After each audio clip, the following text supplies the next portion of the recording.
guys, how are you? Hope so everyone will be fine and I'm also fine and your speaking practice is going very well. And yup, as my some subscriber commented on my previous video that make a video on daily usage sentence. So yup, it's that video. I will tell you many sentences in this video that we use commonly conversation with our friends, teachers, parents also. And yep, watch this video till end without wasting your time. Let's start it. And don't forget to subscribe my channel. Okay, so starting from first sentence.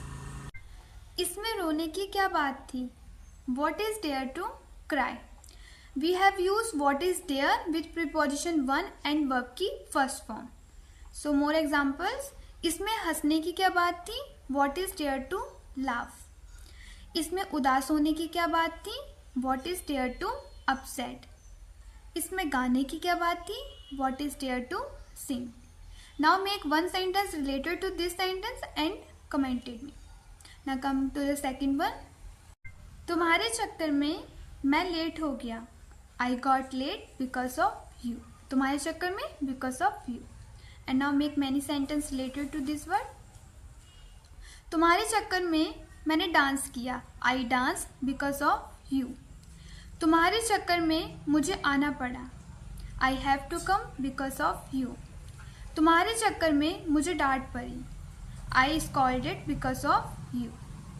I hope it's clear. If it's clear, make a sentence related to this word and comment it. Now come to the second one. किसके कहने पर तुम वहाँ गए? At whose behest did you go there? The meaning of किसके कहने पर in English is at whose behest. So make more sentence for better understanding. किसके कहने पर तुमने डांस किया? At whose behest did you dance? किसके कहने पर तुमने चाय P? At whose behest did you take tea? Hope so it's clear it. So now come to the next one. मेरा मोमोज खाने का मन कर रहा है.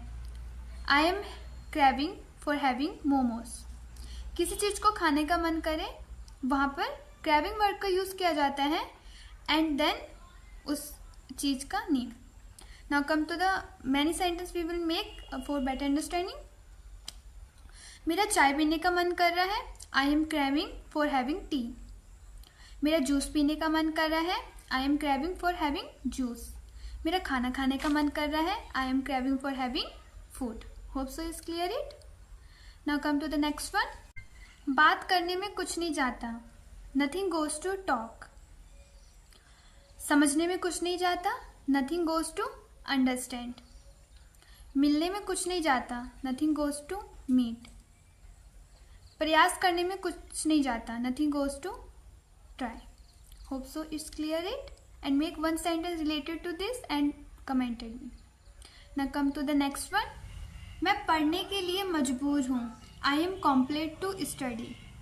मैं आने के लिए मजबूर हूँ. I am compelled to come.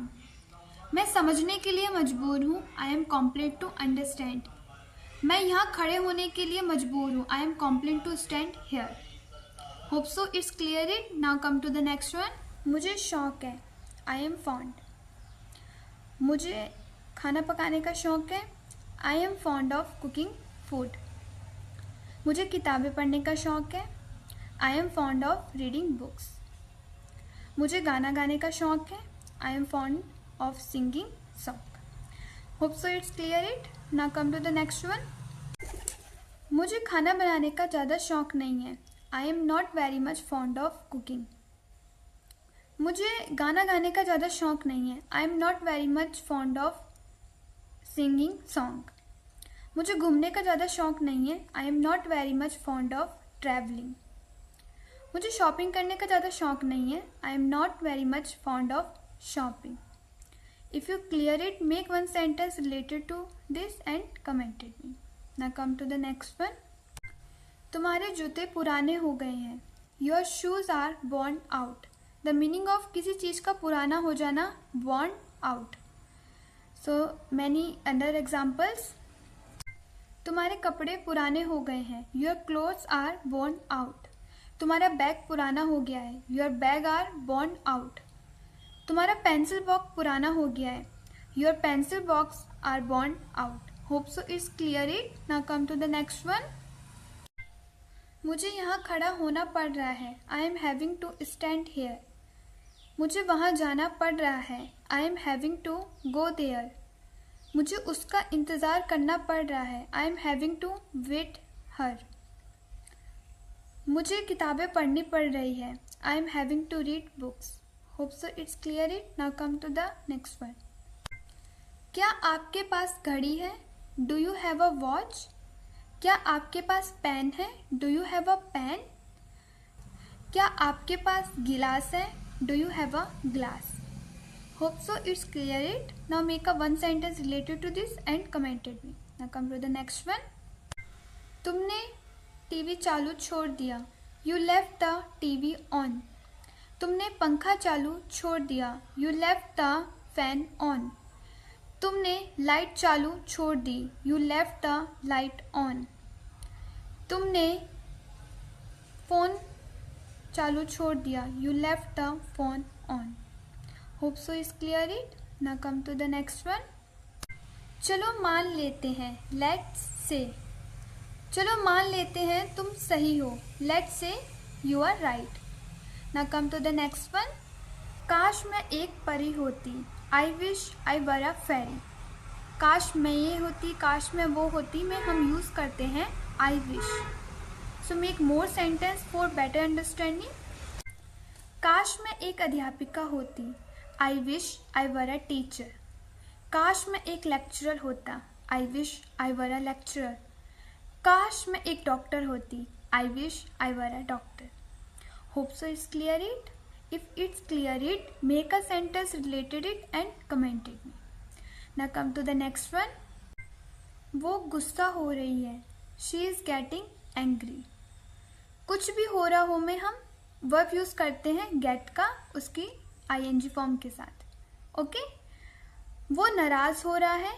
He is getting upset. वो मुझसे बात नहीं कर रहा है.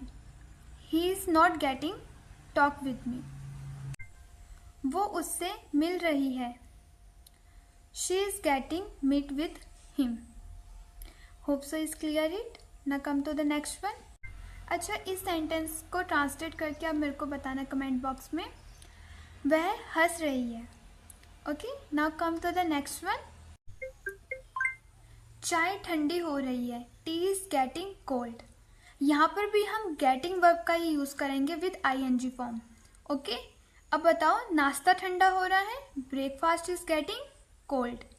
खाना ठंडा हो रहा है. Food is getting cold. Hope so is clear it. So now come to the next one. मुझे कॉकरोच से डर लगता है. I am afraid of cockroach. किसी चीज़ से डर लगना उसे बोलते हैं आई एम अफेयर्ड ऑफ. जिससे लगता है उसका नहीं. जैसे मुझे छिपकली से डर लगता है. I am afraid of lizard. मुझे सांप से डर लगता है. I am afraid of snake. मुझे पुलिस से डर लगता है. I am afraid of police. मुझे डॉक्टर से डर लगता है. I am afraid of doctor. मुझे आप से डर लगता है. I am afraid of you. अब एक सेंटेंस आप बनाना और कमेंट करना. Now come to the next one. तुम्हें पता भी नहीं चलेगा और तुम ठीक हो जाओगे. You will get better before you even know it. तुम्हें पता भी नहीं चलेगा को बोलते हैं before you even know it. तुम्हें पता भी नहीं चलेगा तुम इंग्लिश बोलनी सीख जाओगे. You will speak English before you even know it. तुम्हें पता भी नहीं चलेगा और तुम समझ जाओगे. You will get understand before you even know it. Hope so is clear it. Now come to the next one. तुम्हारा घर कितनी दूर है मेरे घर से. How far is your home from my home. तुम्हारा कमरा कितनी दूर है तुम्हारे रसोई से. How far is your room from your kitchen. तुम्हारा स्कूल कितनी दूर है मेरे ऑफिस से. How far is your school from my office. Hope so is clear it. And here there are many sentences that we discuss that we use in during our conversation. So I am saturated now, so I am thinking एक song हो जाए. क्या से क्या हो गया देखते देखते. देखते देखते का मीन्स होता है in no time. Hope so is clear it. And yep, its video is really beneficial for you. Please commented me, and yep, in which type of video you want, you can commented me. I will definitely make that type of video.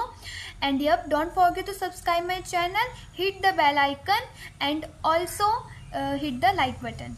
And thank you for watching my video. Bye bye. Have a good day.